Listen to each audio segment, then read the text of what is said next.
Welcome to The Explainer. So today we're unpacking one of the most fascinating logistical marvels in modern aviation, and that's Lisbon Airport. If you've ever actually flown through here, you've probably experienced this crazy paradox firsthand. How does a massive, globally critical hub function when it is completely landlocked inside a dense European capital? It's this massive puzzle of geography, history, and engineering, and honestly, the way they pull it off is absolutely brilliant. 35 million. Let that number sink in for a second. That is the staggering amount of passengers flowing through this vital gateway every single year. See, because Portugal is the westernmost point of the European continent, this airport isn't just serving a city. It's an indispensable geopolitical and economic bridge shooting straight across the Atlantic Ocean, linking Europe directly to South America and Africa. It's literally one of the largest aviation hubs in all of Southern Europe. But here's the kicker, and this is what makes the whole operation an absolute miracle. That massive 35 million passenger global operation, it happens almost entirely on just one single primary runway. We're talking about a 3,705 meters stretch of concrete. That's the whole shebang. So it begs the question, right? How does a single runway, totally locked inside dense city limits, actually handle all of that traffic without completely gridlocking?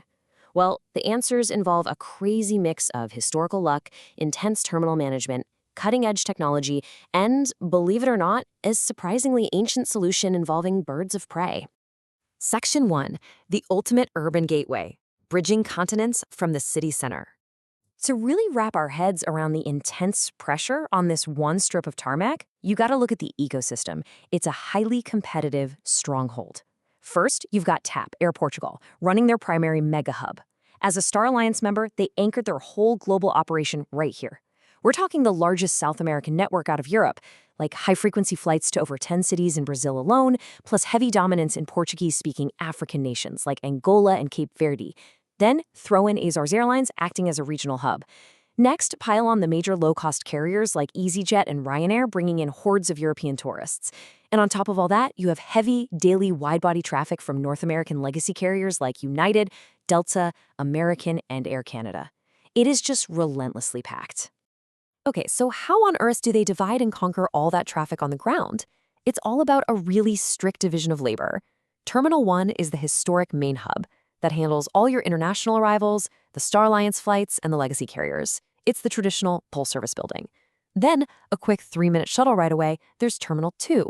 This is a completely separate satellite facility dedicated exclusively to high-volume, low-cost carrier departures. By splitting it up like this, they keep the sheer volume of budget tourist departures physically separated from the really complex international transit operations. But honestly, the craziest part about this being an urban gateway is what happens the second you walk out the doors. Because it's located just 7 kilometers northeast of downtown, the transit connectivity is arguably the most convenient in all of Southern Europe. You literally step out of baggage claim and boom, you walk straight into the metro station at the end of the Red Line. Think about your normal airport commute. Here, in under 20 minutes, for a super affordable fare, you are swept underground right into the historic city center or over to the Oriente train hub. It's incredibly fast. Section 2. A World War II spy hub.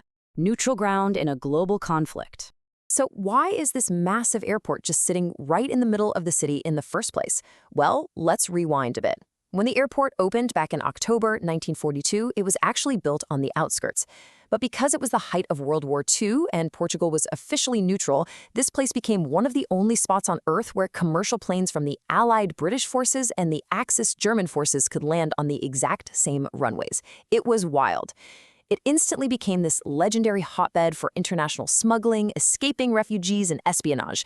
Just picture being a passenger and realizing that British and German spies are openly watching each other from across the terminal lobby. It was actual, literal neutral ground in a global conflict. Section 3. The Single Runway Miracle. 35 million passengers. One 3,705-meter strip. Fast forward to today, and that 1942 spy hub is now a total 21st century bottleneck. Remember how I said it used to be on the outskirts? Yeah, rapid urban sprawl completely swallowed it. Now, it's totally boxed inside the city limits. And that intense encroachment creates what aviation fans call the thrilling final approach. It's kind of like the old setups in Chicago or Vietnam, but uniquely dramatic here.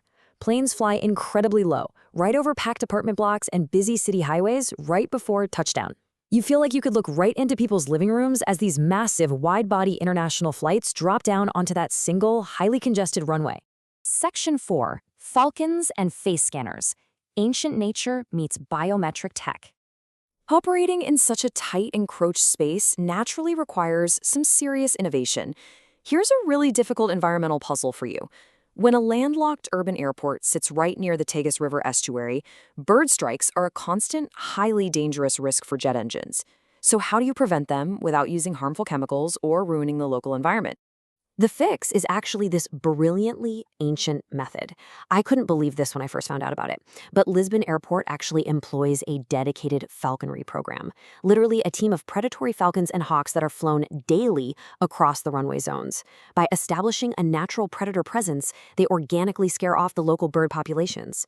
It keeps those jet engines safe, and it doesn't harm the river estuary at all. Just a perfect synthesis of natural behavior and modern aviation safety. But okay, while the Falcons are handling the skies, the ground operation needs something a little more high-tech. Since they physically cannot build more runways within the city, Vinci Airports is sinking a massive 300 million euros into modernizing the space they do have. They've got to squeeze out every single drop of efficiency. So what exactly does 300 million get you? Well, they're expanding the Shenzhen area in Terminal 2. Terminal 1 gets a huge 33,000 square meter expansion with 10 brand new jet bridges just to handle those big international wide bodies. But the real game changer here? Advanced biometric paperless face scanning gates. Your face essentially becomes your boarding pass. When you can't build outward, you have to process people faster, and biometrics are exactly how they make that single runway miracle work for 35 million people. Section 5. The Future Mega Airport, from concrete bottleneck to green oasis. Yet, even with all of those upgrades, the writing is kinda on the wall. The city has completely outgrown its gateway. Looking back at this timeline, we started in 1942 as this neutral WWI haven for spies. Today, it stands as the busiest single-runway operation in all of Europe. But the structural congestion is just too much. So the Portuguese government has formalized a plan to build a brand new mega airport, Luís de Camões Airport, over in nearby Alcochete. And the crazy part? Once that new airport opens, this massive concrete bottleneck in the middle of Lisbon is going to be completely torn up and converted into a sprawling urban green park. Which kind of leaves us with a fascinating final thought to chew on. When a city outgrows its gateway, what takes its place? Lisbon proves that even the most massive infrastructure isn't permanent. One day, a concrete runway that hosted World War II spies and tens of millions of modern travelers is just going to return to nature. It'll be a green oasis for the exact same city that grew enough to swallow it whole. I mean, what a poetic end to an amazing piece of aviation history, right? Thanks for hanging out with me for this explainer, and as always, keep questioning the world around you.